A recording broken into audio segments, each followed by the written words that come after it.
Welcome to the podcast that's dedicated to helping business owners to prepare for exit so you can maximize value and exit on your terms. This is the Exit Insights podcast presented by Succession Plus and Capitalize. I'm Daryl Bates-Brownsword, and today I'm talking to Jan Cavelle.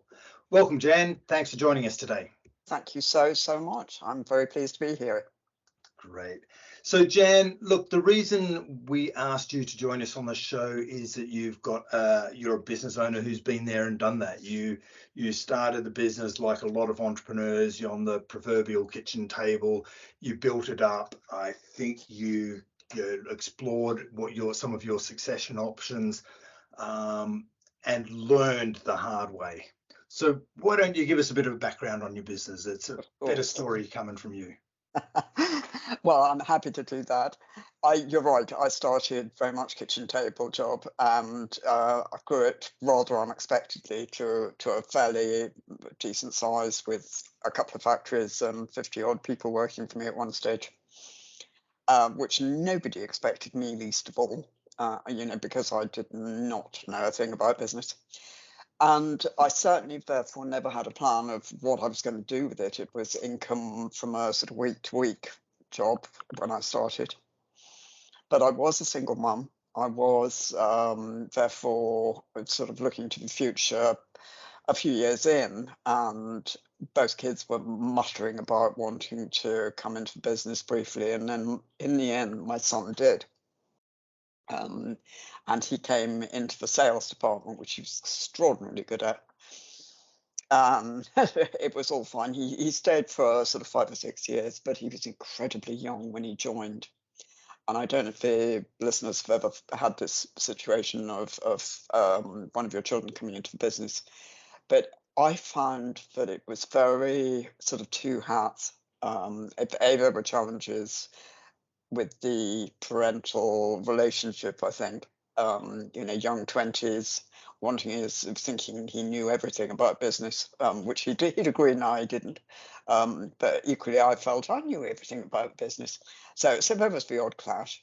But on the whole, it was great. I loved it. But I could see he was getting so miserable.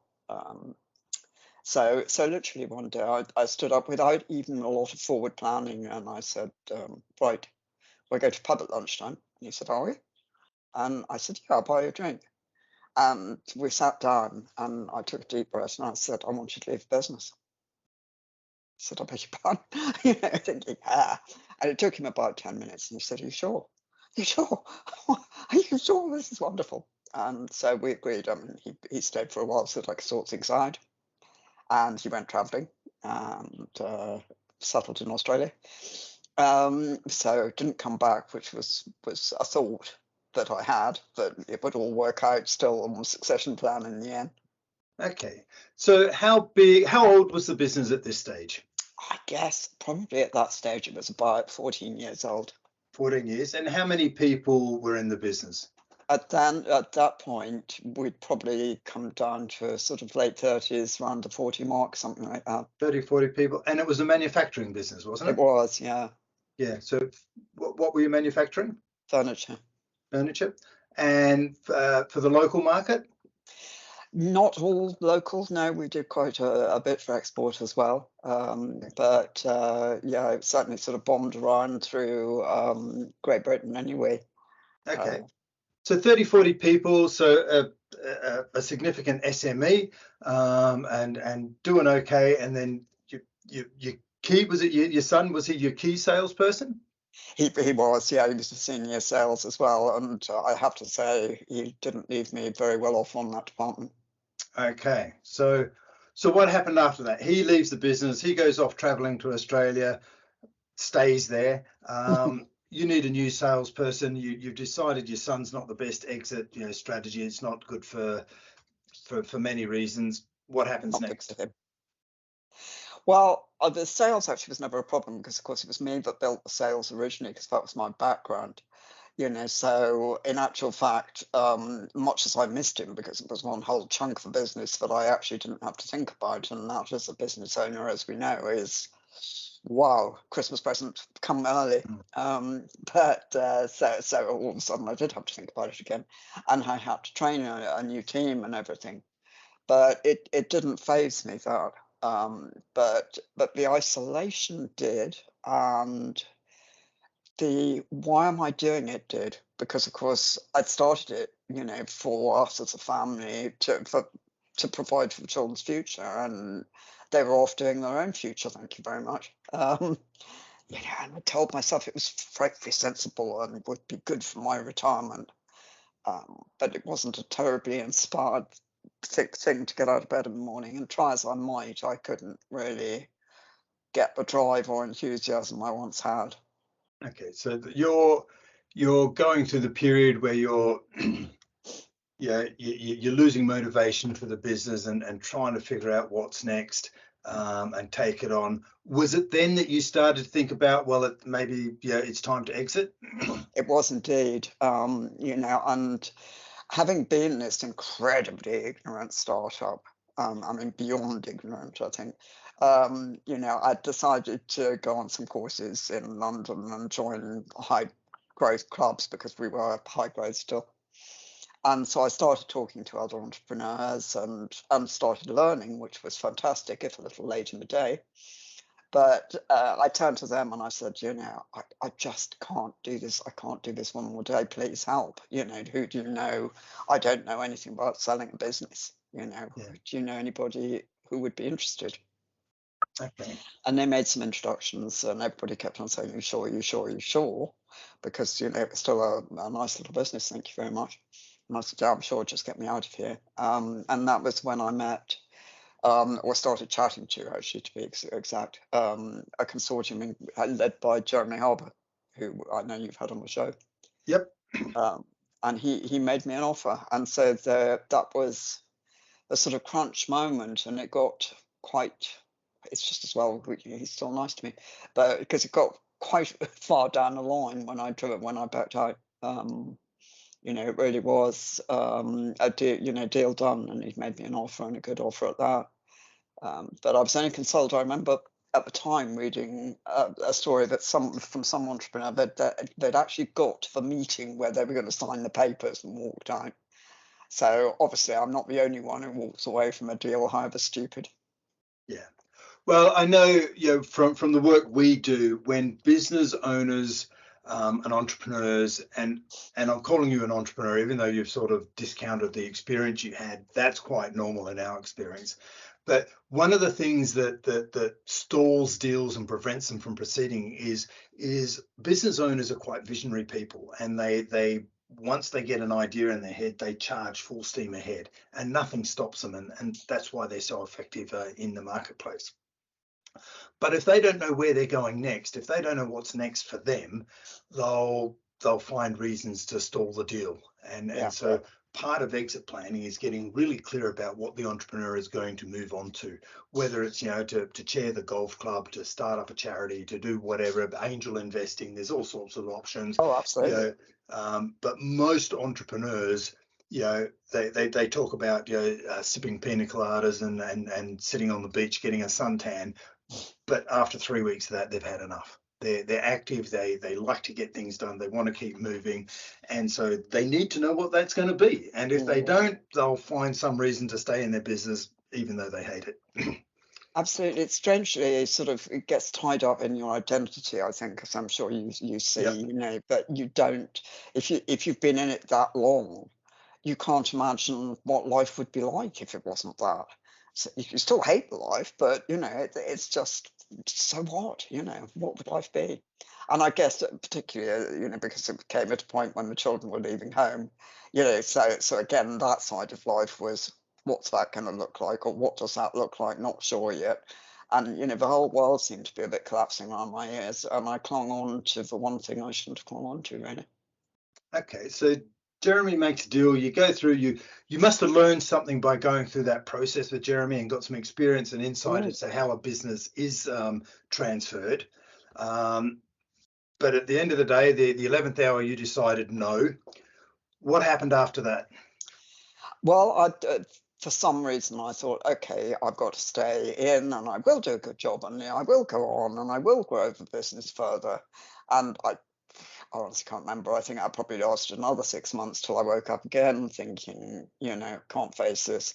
And so, and I was getting more and more physically and mentally run down and exhausted, which was a problem. It was getting to be a real problem, because all of us are driven on our energy levels, and I haven't got any anymore.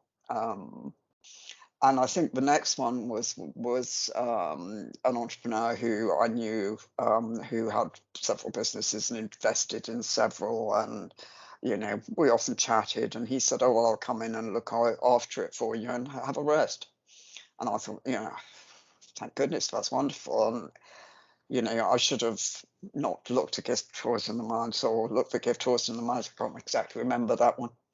But either way, I should have smelt around that level, settled that, because sure enough, I guess I'd been at home putting my feet up, wondering and panicking for about 2 weeks when I got a call from a supplier saying, "I gather you're not coming back to business, and we've just had your new guy who's taking over the business in our offices negotiating terms." And I said, "What?" And it was all a put up job to take control. And so I went in, kicked him out, tried to calm down all the clients because he'd upset them very, very badly. And so that distracted me for a while. New challenges. Yeah, it was. And, again, I think we quite like that. I think many entrepreneurs thrive when things are rough, almost more than when they're going smoothly, It's a sort of slight weird thing. Well, they like problems to solve and fixing things. Yeah, so, mopping up his damage was, probably enough to keep me going for a while. Okay, so he's come in, you've got rid of him. Yeah. More lessons learned, more experience under the belt. What's the shape of the business at this stage? You were 30 or 40 people before. It had suffered. I mean, I guess we were probably down to about 25 maybe at that stage, I would think. Something like that. 28 maybe. But, So sort of around mid-late 20s. It had shrunk a bit, almost down to half of what it was in its glory, fast Yeah. growth days. Yeah. Though having said that, the glory phase was so chaotic and out of control, we probably didn't even know all those people, need all those people. Rob probably didn't know them after time either. But we were chucking staff at problems rather than actually looking at what the problems were, Yeah. when you grow too fast. That's pretty normal. When we've got uncontrolled growth, we need to solve problems quickly, and that's normally by throwing resources at them. Exactly. We don't have a structure, so we're just throwing people at it, and we're creating pressure points everywhere. Yeah. Okay, so he's now out of the business. You're back in. So new lease of life. Things went on getting rougher and rougher because I still was really burnt out and gone, and we'd shifted markets. There were lots of things, lots of pressures on the business. Even if it had been running smoothly, it would have been a challenge for me, and it wasn't. And good people had left, and it was just getting horrible. And a friend of mine who was a VC said, "Oh well, poor old you've been through a horrible time. Not to worry, darling. I owe you a favour." Honestly, I really have had the Muppet written across my forehead, I think, for several years. So I said, "Oh, bless you, thank you so much, big hugs, that's wonderful." But of course, I should have known VC, and not all of them are good guys, shall we say. Yeah. Okay, so VCs come in and offered a rescue. Did what they often do, which was tied me up in, "Please provide this information for months and months," so that I couldn't concentrate on the business at all, which I've heard is quite a common little one they can play. So, you're just bombarded every day till you want to scream with queries about this, queries about that, and the business is going from bad to worse. So again, right at the last moment, I was beginning to wise up that this was not a nice person to do business with, or not a wise person to do business with. And so again, I turned it down at the last minute, much to his disgust and fury. But I mean, while he was supposedly paying me some money for it, I doubt if I'd seen it, and the staff certainly wouldn't have kept jobs, and I mean, nobody apart from him would have been better off. I think all he aimed to do was break it up. Okay. So you've still got some passion and loyalty towards the staff, wanting to look after the staff, but the business in decline.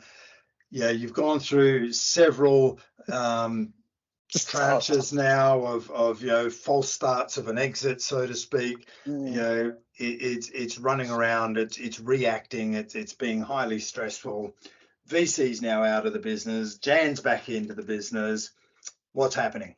I'm barely walking by this stage. And as I say, because he'd taken all my time for sort of 4 or 5 months, the state of business by then was just a disaster. The staff were fairly running amok, and we couldn't get the work out the door, and the customers were screaming, and it was just hell on earth. And I was trying to keep it going. And literally the turning point was when I walked into the office one morning, having, as usual, sent loads of emails at 4 in the morning to, can you remember this, and will you do that? And there was this very bright, perky girl in the office, and she just smiled at me and she said, "Oh, you look tired." Yeah, but I tried to keep smiling, and she said, "Oh well, I don't understand why you're doing it." And I said, "What do you mean you don't understand why I'm doing it?" She said, "Well, we'll all go and get jobs tomorrow down the road." And I thought, I'm being a muppet in a different way. They probably will. And so, I will just get out, whatever the terms, because nothing on earth is worth this. Absolutely nothing. Whether I'm losing a huge sum of money by not negotiating proper deal, at this stage, it's too late for me. And I mean that literally, me as a trying to stand up. And I'd been working with, just to be on the safe side, with an insolvency company, just to say, is this okay, is this legal? I might, because we were sort of bouncing along the bottom. And I spoke to them and I said, enough's enough. And he said, well, we can restructure, it's okay. I mean, there's things we can do. I said, I cannot do it anymore. Just get me out, and I know a competitor's interested. But they won't take on the buildings and well, they'll take some of the machinery maybe, but they won't take on the whole thing as is. But he is interested in some of the people, because that's what the brand name and the people to him were worth something. But which solved my conscience, on the people score. So it was an easy deal to make, to break it up, let it go. The landlord suffered, but that was about it. So what you ended up doing is essentially a fire sale. Yeah, just sold the brand and the assets, and you got no leverage, real valuation other than hard assets by the sounds of it. Yeah, I mean yeah, basically. He was, as I say, he was interested in the brand and the designs and the brand name, because it still had a reputation.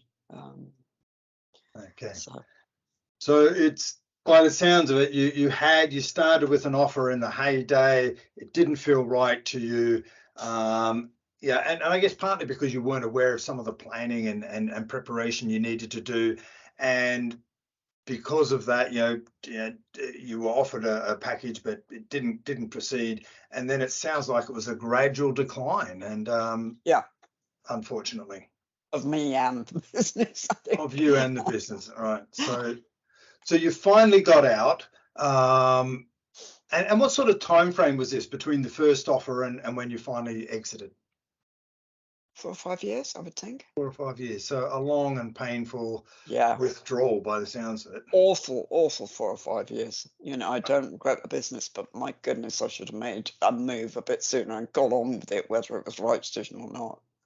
Well, hindsight's wonderful. Yeah. Okay, so how long ago was that you actually exited the business? 5, 6 years ago now. Okay, so 5 or 6 years ago, you talked about your energy and you being a mess. Talking to you now, it doesn't seem like that. You've got some good energy, and you can reflect and look back and talk about it. Without too much attachment. By the sounds of it, what I'm picking up is that you've moved on. Very You've much so. let that go. So what is it you're doing now?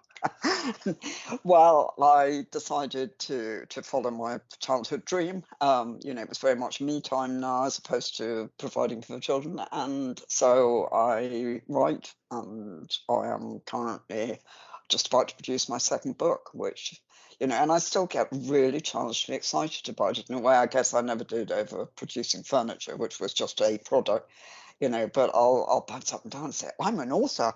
Excuse me, I'm an author. So it's great. It's lovely. Okay. So what are you writing about, Jan?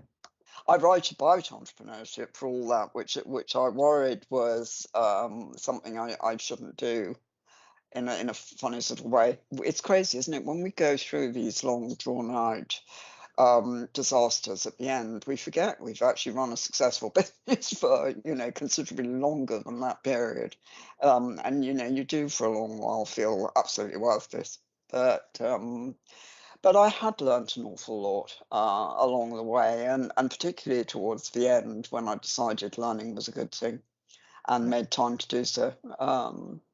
And I think while that learning was also teaching me that it would have been almost impossible to save that business as it stood anyway, because you just had to unpick so much to go back to a tiny beginning and then build it up properly with the right systems, right people, etc. At least I could share that with other people and get them, well, not get them, but hopefully encourage them to avoid some of the mistakes I've made, be it through writing or podcasting or whatever. Okay, so you've been through a long, drawn out, painful, dare I say it, experience, and now you're sharing that learning, what you learned through that journey with others, so that hopefully they don't have to go through what you did, teaching about how they need to prepare their business to increase its valuation, the sort of things you need to do to have the business exit ready, as opposed to just running the business on a day-to-day basis, all the things that buyers look for and de-risk it for them by the sounds of it, and just from a here's what I wish I knew before type of thing. The first book I wrote was absolutely about that, because I could see from my own experiences and also friends who are, there are other entrepreneurs I know who were going, oh, I'm going to get out today. Oh, well, I had an offer, but it wasn't good enough and I don't know what I'm doing, and so I'll stay in. And, it's so common, as you know. And I just felt that gap of going up a bit but not completely scaling, and not knowing what to do about exit, not knowing how to scale properly, and all those things was something that wasn't perhaps talked about enough, and might be worth sharing, particularly, which I did with Scale, is bring in some of the people I'd got to know to help with the advice and share stories, which they did, including Jeremy. Bless him, still tolerant of me, but yeah. So that was particularly focused on that, and it gave me the confidence to think, yeah, I can still say something worthwhile, I guess. So the next one, Start for Success, is very much concentrating on people who are in the early stages or even aspiring, to get them to put the foundations that I didn't in from the start. Yeah. Well, yeah, from what we see is that there is inflection points in a business, and most business owners, well, they're only going to sell their business once. On the whole, I know there's exceptions to that rule, and they'll buy and sell the same business back again, but they'll sell a business once on the whole. So Yeah. it's not something they have a lot of experience with. But when they scale their business, they've got to grow their business. There is a mindset shift at a point where it shifts from, hey, I've got to increase the revenue every year, and it moves to that mindset from being, I'm in charge, this is my business, I get to call the shots, to when they start to move into a scalable business where they start to change their mindset from revenue focus to the business, thinking of the business as an asset and going, what's the asset value of this business? And then that with that inflection point comes a separation and going, hey, look, I have a role in the business to play, but I'm not the business. And that's the key point. And when they will help businesses through that inflection point, but it is a change of mindset, which is the key that we've seen, and that is the biggest thing that will make their business attractive to be acquired. Of course. And that was exactly why I struggled with that alongside everybody else. But I think two things made it possibly a little bit worse for me, which also will apply to other people listening. But one, I was sales background, so we naturally can't stop ourselves thinking, oh well, I can get that deal. Yeah, no, they can't produce it and they're all going to collapse on their knees, but that's so exciting, and it's very difficult to let go the focus on revenue. If you're sales oriented, I think doubly difficult.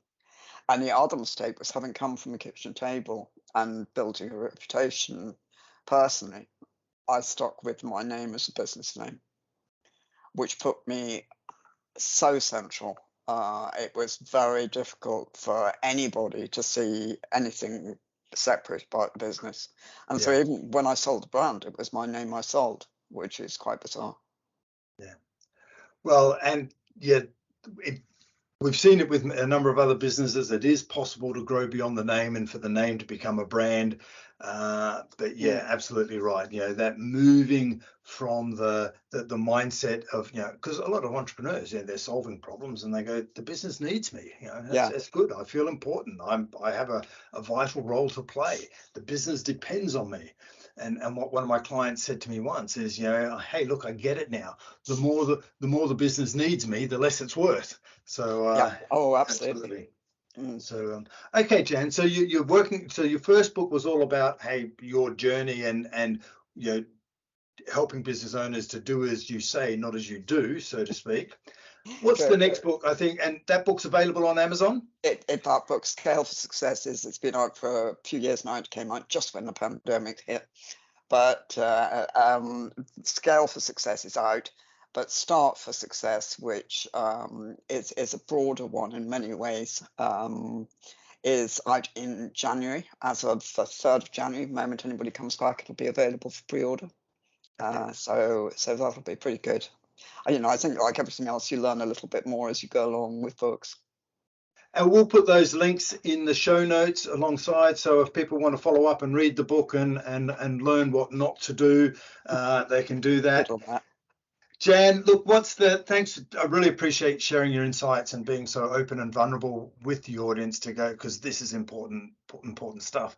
Jan, I'm just wondering, what's the one key thing you'd really appreciate and you really want to share and have listeners take away from our conversation today? From the start, have an exit plan and plan your business accordingly. So if you unexpectedly wake up hating it or wanting out for any reason one day, you can, and you can do it properly. Okay. So plan for an unplanned exit as well as a planned exit. Absolutely. Plan B. Brilliant. Wiser words could not have been said. Hey, I really appreciate you sharing your thoughts today. My pleasure.